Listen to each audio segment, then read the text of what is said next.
Here, program number 4.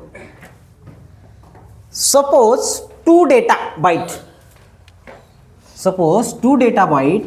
66H and 95 hexa, 66 hexa and 95 hexa stored in R2 and R3 bank of R2 and R3 of bank 1. I think नाही, हे थोडा वेगळा problem. Okay, तर दोन data bite आहेत 66H and 95H stored in register R2 and R3 of bank 1. Register bank 1 मध्ये R2 आणि R3ला 66 hexa आणि 95 हेक्झा हे दोन डेटे आहेत. काय आहेत? दोन डेटा बाईट्स आहेत. So first of all we have to select register bank 1. Register bank 1 select करायचं and then perform addition of these two data bytes and which is stored in R2 and R3. Assume result is greater than 8 bit. जो result आहे तो 8 बिटचा असेल का? नाही, तो greater than 8 bit आहे आणि तो तुम्हाला काय करायचं आहे, R4 आणि R5 मध्ये स्टोअर करायचा आहे. तर R4 मध्ये काय स्टोअर करणार तुम्ही? LSB स्टोअर करणार आणि R5 मध्ये काय स्टोअर करणार? MSB. कारण का 8 बिटपेक्षा जास्त आहे. तर एका ह्याच्यामध्ये तुम्ही 8च बिट स्टोअर करू शकता. मग 8पेक्षा जास्त असल्यामुळं LSB R4 मध्ये स्टोअर करा आणि MSB R5 मध्ये स्टोअर करा. कारण तुम्ही रजिस्टरच्या बँक बघितल्या असतील. ओके, कोण कोण बघितल्या बँक घरी गेल्यावर? तर ह्या बँकमध्ये किती आहेत? 8च आहेत. ओके, आणि मोर दॅन 8 बिट असेल तर मग तुम्हाला LSB आणि MSB घ्यावं लागेल. ओके, तर आता याचा अल्गोरिदम सेट करायचा आहे. काय करायचं आहे? अल्गोरिदम. तर अल्गोरिदम काय? पहिले तर काय करायचं? बँक सिलेक्ट करायची. बँक सिलेक्ट करण्यासाठी आपण काय वापरतो? प्रोग्राम स्टेटस वर्डची पिन नंबर 4 आठवते तुम्हाला? प्रोग्राम स्टेटस वर्डची पिन नंबर 3 आणि 4 आठवते? हां, काय आहे प्रोग्राम स्टेटस वर्ड? हां, तू सांग बाळे, काय आहे programme status word?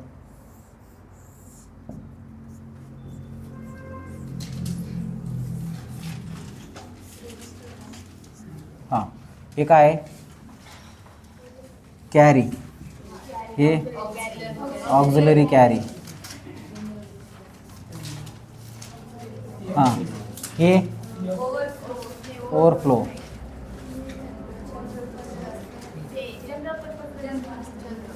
General purpose काय इंडिकेट करतो? RS0, RS1, OV. जनरल पर्पजला काय म्हणून इंडिकेट करतो? F0. आणि हे एम्प्टी पॅरेट. तर यातले हे जे दोन बिट आहे 1 आणि 0 हे दोन काय आहेत? रजिस्टर सिलेक्शन बिट आहेत. मग बँक जर सिलेक्ट करायचे असेल तर तुम्ही काय करणार? सगळ्यात पहिले बघा, पहिली स्टेप काय? Select the bank. बँक कोण सिलेक्ट करायचं.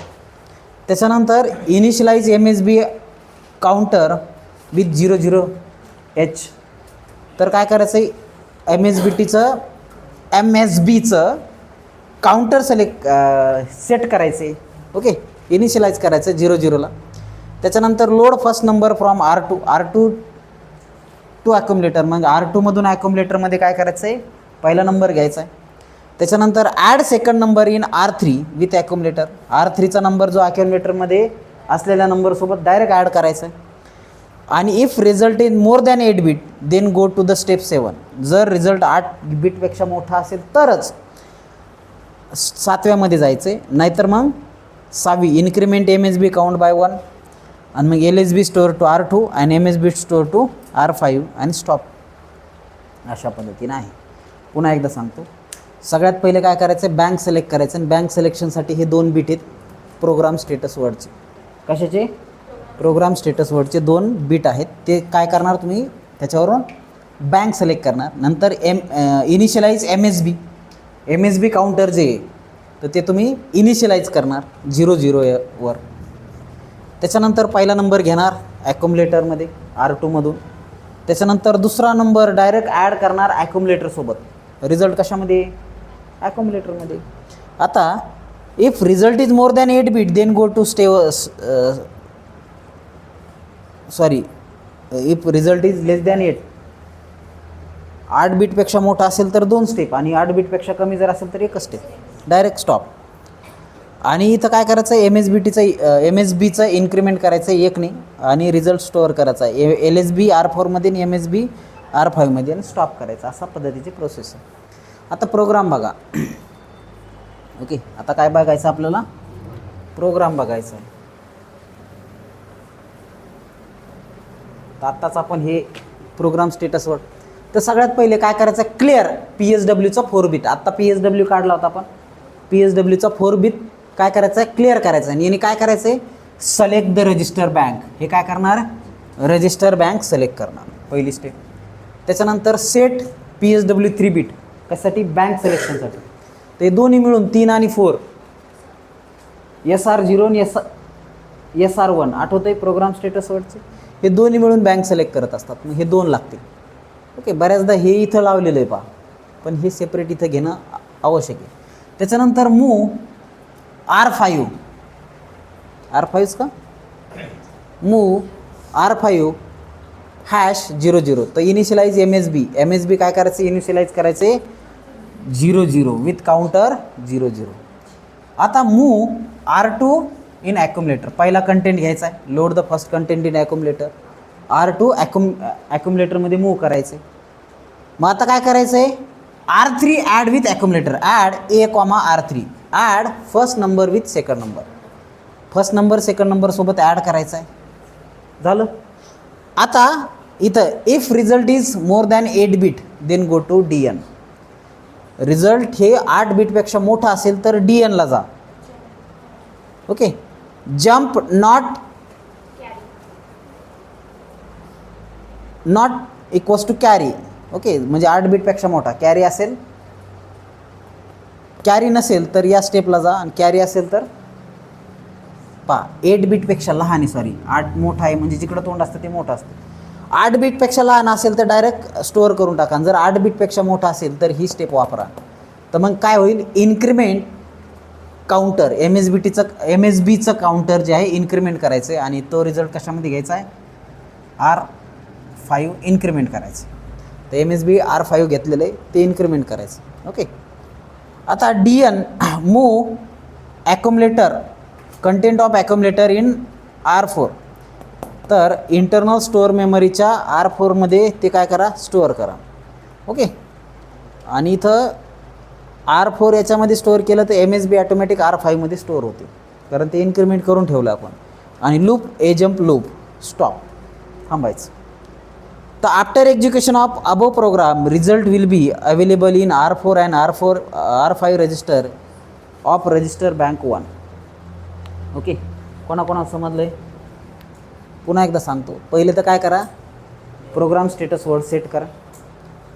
ओके, पहिले क्लिअर करा, सेट करून घ्या. हा तुमचा बँक सिलेक्शन. त्याच्यानंतर इनिशियलाइज MSB इनिशियलाइज करा. कितीवर, R5वर, कारण LSB कशामध्ये येणार आहे, R4मध्ये. तर MSB R5वर सेट करून घ्या. त्याच्यानंतर पहिला कंटेंट ॲक्युम्युलेटरमध्ये मूव्ह करा. त्याच्यानंतर दुसरा त्याच्यासोबत ॲड करा. आणि जम्प विथ नॉट कॅरी, जर कॅरी नसेल तर जम्प करा, आणि जर कॅरी असेल तर ही स्टेप करा. ओके, कॅरी नसेल तर जम्प करा, कॅरी असेल तर मग ही स्टेप करा. ओके, 8 बीटपेक्षा लहान असेल तर डायरेक्ट जम्प करा. 8 बीटपेक्षा लहान नाही समजा तर मग काय करायचं, इन्क्रिमेंट करायचं MSBचं आणि R5मध्ये घेऊन टाकायचं. आता move content of accumulator in R4. R4चं ॲक्युम्युलेटरचं कंटेंट R4मध्ये घ्यायचं आहे, आणि जर समजा कॅरी असेल तर R5मध्ये जाणारच ऑलरेडी. त्याच्यामुळं R4 आणि R5मध्ये रिझल्ट स्टोअर राहील. आणि खाली करायचं लूप जम्प लूप म्हणजे स्टॉप, थांबायचं. इथं लक्षात. After the execution of above program result will be store in R4 and R5 register of bank 1. इथं लक्षात. So this is your programme.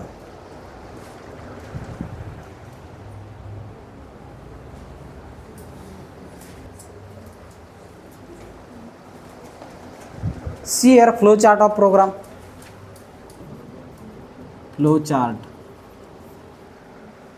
Start select bank register, पहिले तर स्टार्ट करा, नंतर बँक सिलेक्शन करून घ्या.